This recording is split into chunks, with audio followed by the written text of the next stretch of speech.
Olá, seja bem-vindo ao treinamento de gestão de aluguéis. Eu sou a Laura, líder de suporte aqui da Jetmob, e hoje estarei acompanhando você neste treinamento. Seguindo então com o meu padrão cadastrado, eu posso seguir para cadastro do contrato em si. A gente pode voltar tanto clicando nesse botãozinho que eu acabei de clicar aqui de contratos, ou voltando no botãozinho de voltar do meu navegador.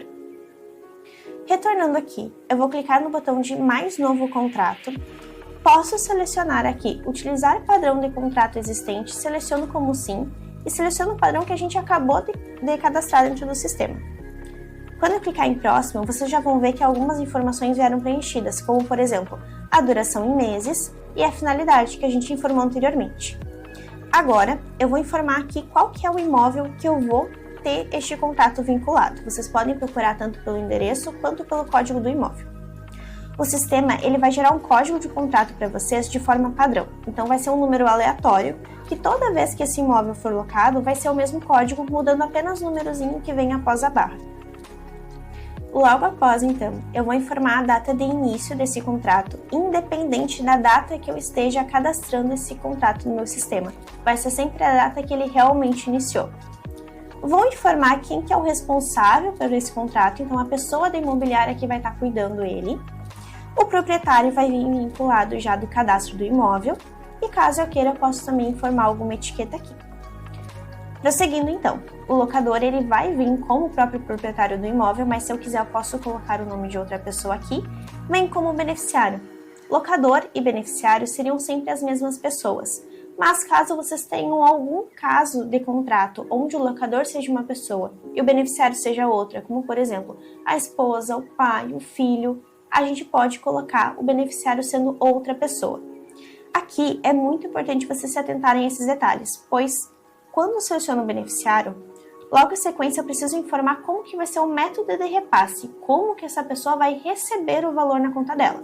Temos 3 formas de método de repasse. Primeiro vai ser o dinheiro, transferência externa logo depois e transferência à conta digital. Esses 2 primeiros, dinheiro e transferência externa, eu estou informando que a pessoa vai receber o valor de forma externa ao sistema Jetmob, então eu vou pagar de alguma outra forma. Então o sistema não vai saber quando isso aconteceu. Agora, a transferência por conta digital, eu estou informando que eu quero que esse repasse aconteça por dentro do sistema da Jetmob. Então a Jetmob vai fazer ou de forma automática ou de forma manual, mas irá sair da integração que se tem com o banco aqui dentro, tá? Quando a gente informa que a transferência é conta digital, a gente precisa selecionar uma conta. Essa conta ela tem que estar previamente cadastrada dentro do contato da pessoa aqui dentro do sistema, tá? Por que eu trago que isso é uma questão muito importante? Porque se por algum acaso eu tenho como o meu beneficiário o João, mas a conta é a da Maria, o banco vai acusar um erro. Então o repasse pode não acontecer. Então é muito importante que vocês informem o real beneficiário, que seria no caso a Maria. Nesse caso, a gente vai manter aqui no meu exemplo o locador e o beneficiário sendo as mesmas pessoas e o método de repasse sendo o dinheiro. Também posso, caso eu tenha interesse, caso seja o caso dos contratos de vocês, adicionar mais um locador ou até mesmo adicionar mais um beneficiário aqui nesse maisinho aqui que eu estou mostrando para vocês. Posso adicionar quantos beneficiários forem o caso. Aqui eu vou só informar a porcentagem desses beneficiários, bem como eu faria se tivesse mais um locador, tá? Seguindo para o próximo, a gente vai informar aqui quem é o locatário e o ocupante deste imóvel, tá? O meu locatário vai ser a pessoa que vai estar dentro do contrato, que vai fazer a assinatura e que vai ser responsável por aquele imóvel.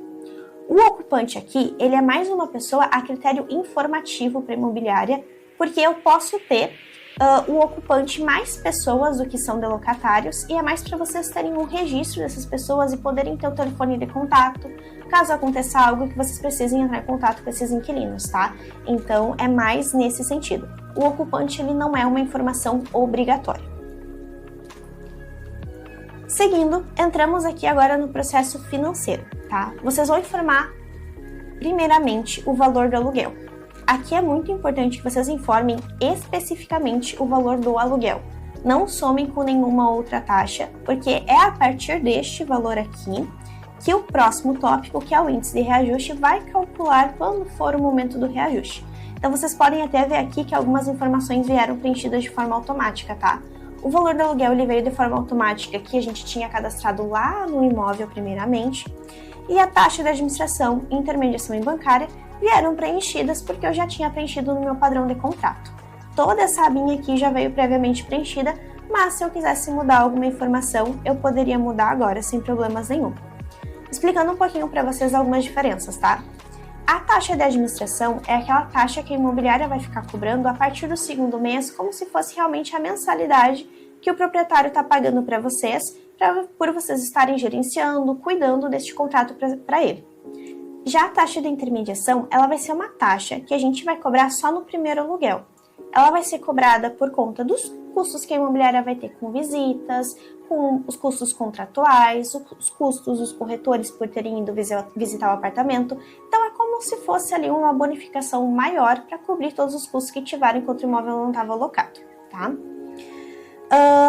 Seguindo, essas informações a gente já preencheu anteriormente. Seguindo aqui, a gente vai ter o cálculo dos valores. Então, a gente vai ter dois tipos de cálculo acontecendo. A gente vai ter o mês cheio e a gente vai ter o prorata. Eles são muito importantes quando o contrato não começa no dia 1º do mês. Por quê? Quando eu tenho um contrato mês cheio, por exemplo, que iniciou no dia 10 de junho, no mês cheio eu vou cobrar do dia 10 de junho ao dia 10 de julho, independente da data de vencimento que esse contrato vai ter, vai ser sempre cobrado os 30 dias. Quando for um prorata, por exemplo, eu vou cobrar do dia 10 de junho ao dia 30 de junho. Então, eu vou cobrar proporcional ao mês que a pessoa morou. E daí, no mês seguinte, sim, que eu cobro do dia 1º ao dia 31 e assim por diante. Então, é muito importante vocês se atentarem a essa informação aqui, que é muito essencial no primeiro cálculo de aluguel. Seguindo, a gente vai ter agora as informações das automações aqui dentro do sistema, tá? Aqui a gente já tem algumas informações que vieram previamente preenchidas por conta do nosso padrão de contrato.